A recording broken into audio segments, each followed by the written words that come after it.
Table पे, dining. तो welcome है आप सभी का यज्ञ के समीप सीरीज में दीदी मनमोहिनी के साथ। तो मैं इनवाइट करती हूँ फरिश्ता गुलाब भाई को, जो हमें दीदी जी के साथ के अनुभव की सैर कराएंगे। तो इनवाइट करती हूँ गुलाब भाई को, फरिश्ता गुलाब भाई को।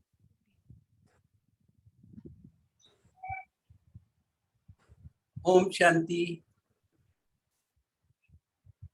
इस सत्र में आप सभी फरिश्ता फैमिली का हार्दिक स्वागत करते हैं। आदरणीय मनमोहनी जी दीदी के साथ के अनुभव की श्रृंखला को आगे बढ़ाते हुए इस सत्र में सीनियर भाई बहनों का द्वारा पूछे गए प्रश्नों का उत्तर दीदी ने किस प्रकार दिया वह हम सुनेंगे। भाई बहनों ने जो प्रश्न दीदी को पूछे थे वे इस प्रकार है। कृष्ण के साथ, पहला प्रश्न है, कृष्ण के साथ रास कौन करेंगे? कृष्ण के साथ रास कौन करेंगे, ये दीदी से पूछा गया था। तो उसका दीदी ने बहुत सुंदर जवाब दिया कि इस संगम युग में जो सदा संस्कार मिलन की रास करेंगे, अर्थात बाप समान संस्कार बनाएंगे, वही श्री कृष्ण के साथ रास करेंगे। ये पहला प्रश्न था। और दूसरा प्रश्न दीदी से पूछा गया था सीनियर भाई बहनों ने। दीदी ने उसका जब प्रश्न पूछा कि राजाई परिवार, रॉयल फैमिली का हिस्सा कौन बनेंगे? राजाई परिवार का वो रॉयल फैमिली का हिस्सा कौन बनेंगे?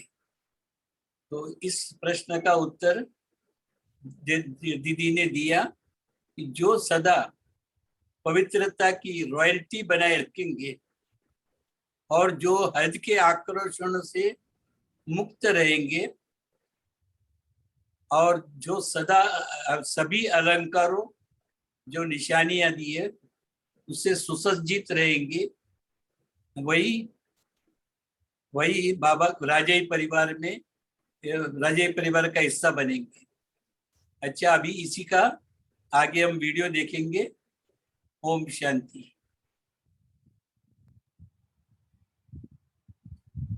तुम्हारा याद आया, शिक्षाएं वो तेरी याद आई,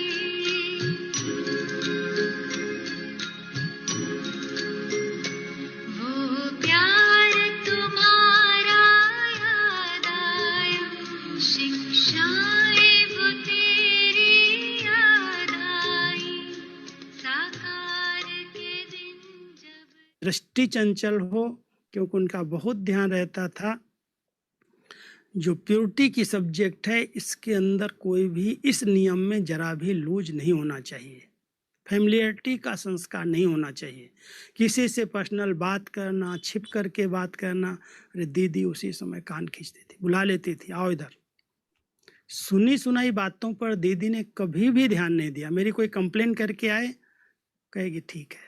कंप्लेन करने वाले को या तो कहेगी अगर तुम सच्चा है ना तो बैठो इधर, उसको साथ में बिठा लेगी, और जिसकी कंप्लेन वो कर रहा है उसको बुलाएगी, आओ इधर।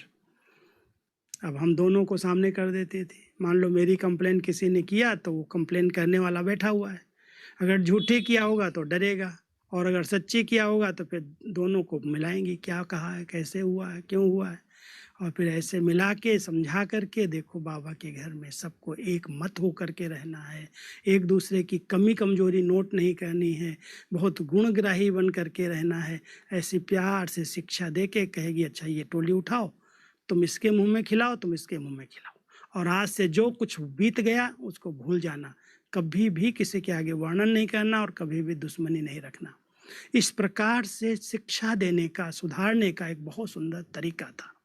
हमेशा कहती थी अगर कोई को अपने आप को सुधारना है तो अपने को खुद सुधारो, खुद खबरदार करो, खुद के शिक्षक खुद बनो, कोई दूसरा सुधार नहीं सकता। कितनी मुरलियाँ सुन लोगे सुधरोगे नहीं, कितनी भी क्लासेस सुन लोगे नहीं सुधरोगे, लेकिन अपने आप को एकांत में ले जाओ, अपने से पूछो मैं बाबा का क्यों बना हूँ, मुझे बाबा ने अपना क्यों बनाया, अपनी गोदी में क्यों बिठाया, अपने जीवन इतनी श्रेष्ठ कैसे बनाई।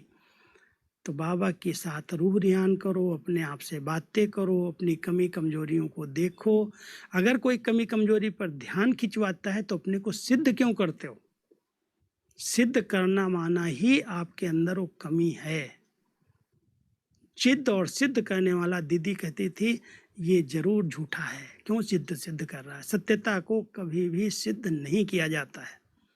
तो कोई अगर सिद्ध करता था तो दीदी बुलाती थी इधर आओ, ये जिद्द का संस्कार है, जिद्द नहीं करनी होती है।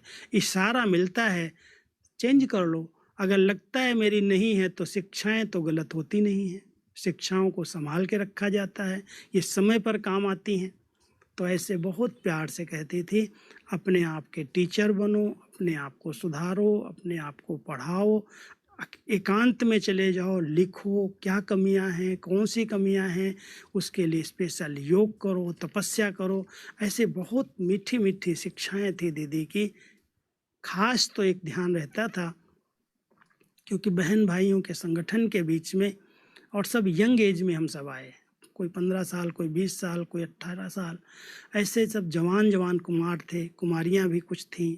वैसे तो कुमारियों को दादी दीदी मधुबन में नहीं रखते थे, कहती थी ये भाइयों का घर है, आप लोग सेंटर्स पर रहो।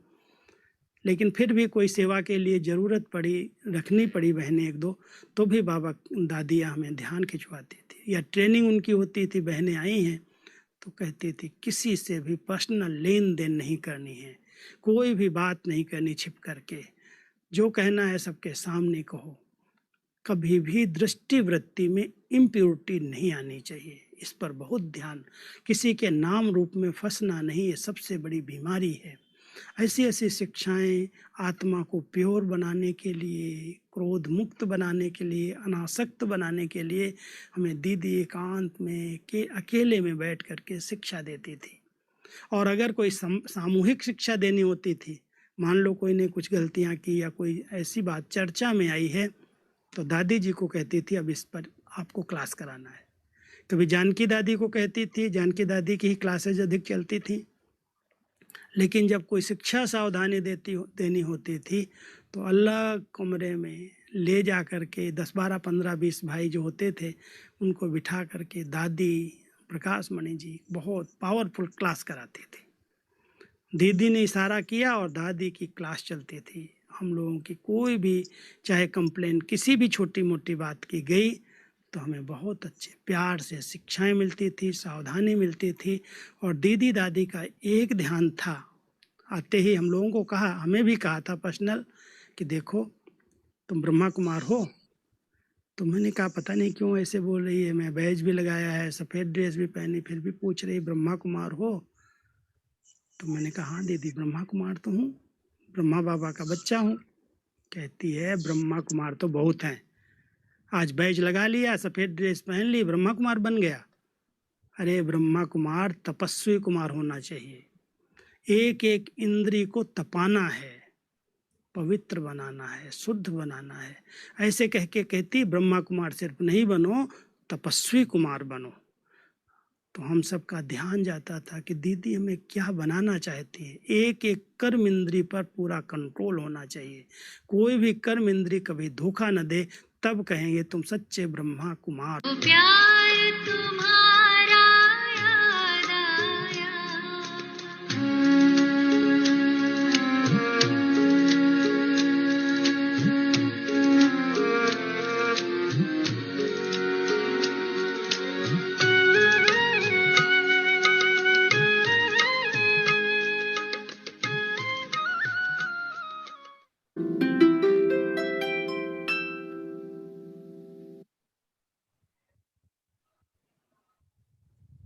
अब हम होमवर्क सुनेंगे गुलाब भाई से।